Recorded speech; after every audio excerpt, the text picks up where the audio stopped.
Yeah, this is the water facility I was talking about.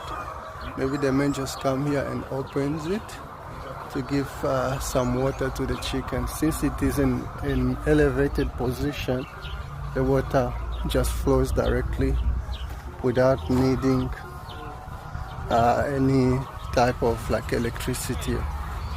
On this side we can see very well where the chickens are. Maybe we are going to enter inside.